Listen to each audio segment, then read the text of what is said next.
Hello guys, thanks for watching my video. Today I am going to discuss synonyms. What is synonym? Synonym is a word or a phrase having similar meaning as the other word. But here I want to make it clear, synonym doesn't mean exact meaning. There may be various shades of meaning. आपको थोड़ा अलग अलग shades मिल सकते हैं, यानी कि आप एक वर्ड को कहीं यूज कर सकते हैं, दूसरे को नहीं करेंगे तो वो क्लमसी लगेगा। तो सिनोनिम का ये मीनिंग है। I have taken these words from CGL paper. मैंने सीजीएल पेपर से ये वर्ड्स लिए हैं। Not only CGL, in every exam your word power will be tested. Whatever the pattern may be different, but your word power will be tested. Your question is find most similar word. You have 4 options and you have to tick which has the similar meaning. Our first word is disheveled. 4 words: tidy, clean, neat, untidy. 3 words in Hindi we will call साफ सुथरा, लेकिन use आप अलग अलग जगह करेंगे। For example tidy, ठीक है, साफ होता है, बट टाइडी किसको कहेंगे? When everything is in order. एक रूम क्लीन हो सकता है, बट ये जरूरी नहीं है कि वो टाइडी भी हो। कोई ऐसा काम जो प्रॉपर मेथड से किया गया है उसको भी हम टाइडी कहेंगे। क्लीन, विदाउट डर्ट और पोल्यूशन, कंटेमिनेशन, उसको हम क्लीन कहेंगे। Clean air, clean water, but tidy air और टाइडी वाटर नहीं कहेंगे। तो ये यहाँ पर आपको ये डिफरेंस देखना है। नीट का भी ऑलमोस्ट इन प्रॉपर ऑर्डर कोई चीज़ हो उसको आप नीट कहेंगे। हम कॉपीज में लिख देते हैं ना नीट एंड क्लीन, यानी आपने प्रॉपर मेथड से कोई काम किया है और लुक में भी क्लीन है, वो that's neat. One word is untidy. Untidy opposite of tidy. UN यहाँ पर आपका प्रीफिक्स है, तो ये इसका ऑपोजिट है। अब डिशेवल्ड का क्या मीनिंग हुआ? डिशेवल्ड का सिमिलर जो मीनिंग है that is untidy.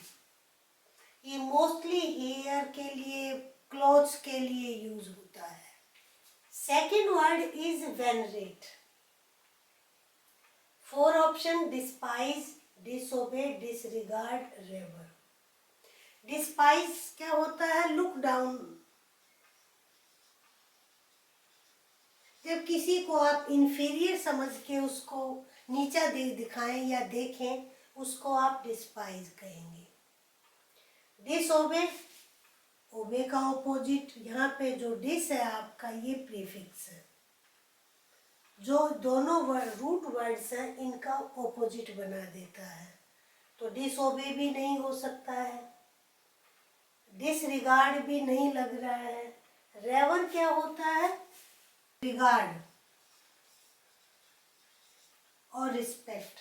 Mostly this word is used for religious persons, so our answer is revere. Next word is ingenuous. Ingenuous 4 options: careless, crafty, candid, creative. पहले तो हमें ऑप्शंस का मीनिंग पता होना चाहिए। केयरलेस, कैजुअल, जैसे हम कह देते हैं ना लापरवाह है। क्राफ्टी, क्राफ्टी कनिंग पर्सन को कहेंगे crafty. Candid, Frank and open. And creative, imaginative, जिसको हिंदी में आप रचनात्मक कहते हैं। इंजेन्युअस का मीनिंग है कैंडिड। सिमिलर मीनिंग, फ्रैंक को, ओपन पर्सन को हम इंजेनुअस बोलेंगे, candid. Next word is resurgence. आप प्रीफिक्स का रूल याद कर लो। रूट वर्ड के आगे अगर आपका री है, प्लस किया हुआ है, तो समथिंग दोबारा, अगेन, समथिंग अगेन, कुछ मीनिंग ऐसा निकलेगा। और सर्ज भी अपने आप में एक वर्ब होता है। सर्ज जैसे हम कहें वाटर सर्ज्ड इन द सी, तूफान आना, उबाल आना, दैट इज ये।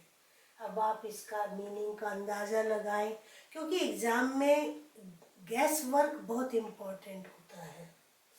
रिप्लीशन फील्ड को कहते हैं।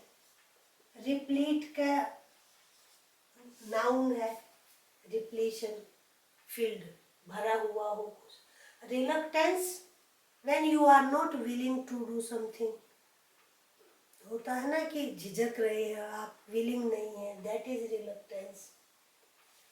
Renewal, revival, specially after defeat और निग्लेक्ट, जब हम किसी चीज़ को पुनर्जीवित करते हैं उसको रिन्यूअल कहते हैं। Relocation, move to another place, किसी को दोबारा से जो है बसाना या बस जाना, दैट इज रिलोकेट करना, that is noun. So what is the near meaning? Renewal, resurgence का।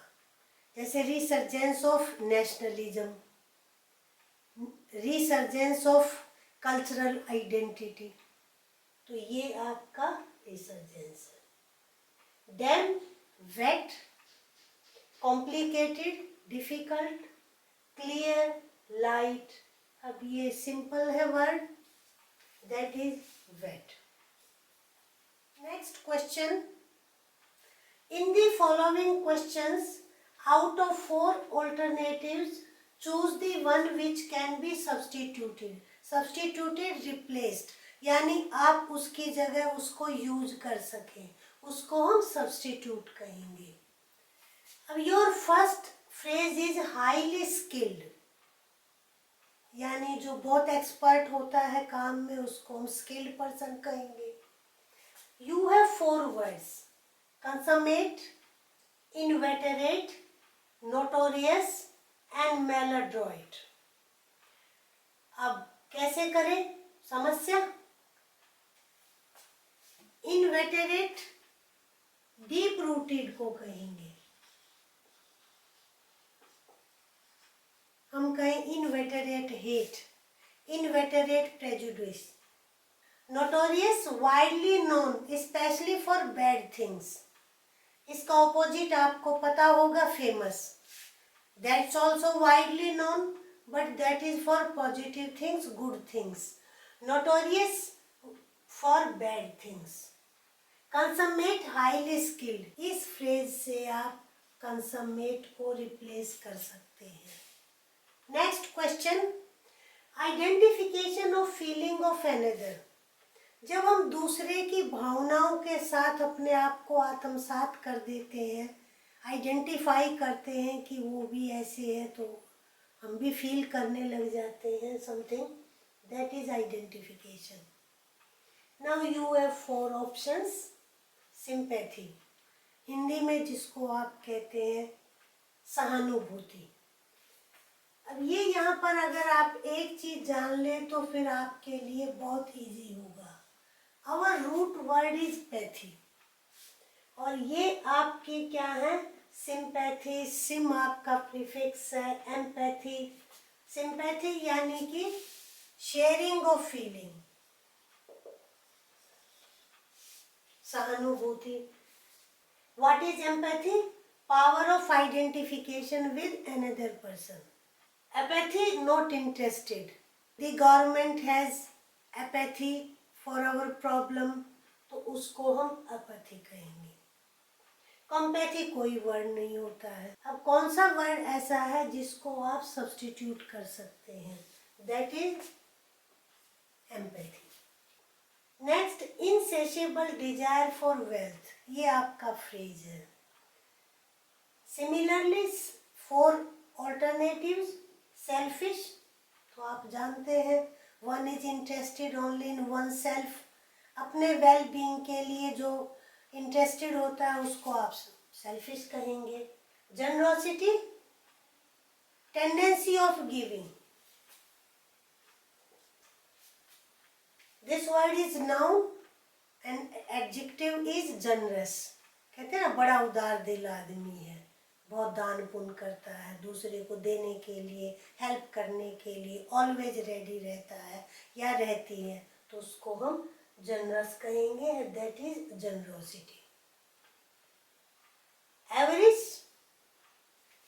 एवरिश का meaning too much greed for wealth. कहते हैं ना जिसका पेट ही नहीं भरता पैसे से, उसको एवरिश कहेंगे. इगोइस्ट किस पर्सन को कहेंगे? One who has too much pride in one's abilities, उसको हम इगोइस्ट कहेंगे ना, बड़ा अहंकार है वो उसमें, वो इगोइस्ट पर्सन है. So our answer is, you can find average. In this way you can attempt your question, but it will depend on your word power, your vocabulary. So always be ready to enhance your vocabulary. Watch my every video till end. In this way question will be in your exams, especially competitive exam. अगर आप channel पे first time है तो don't forget to subscribe the channel, like the video and share with your friends.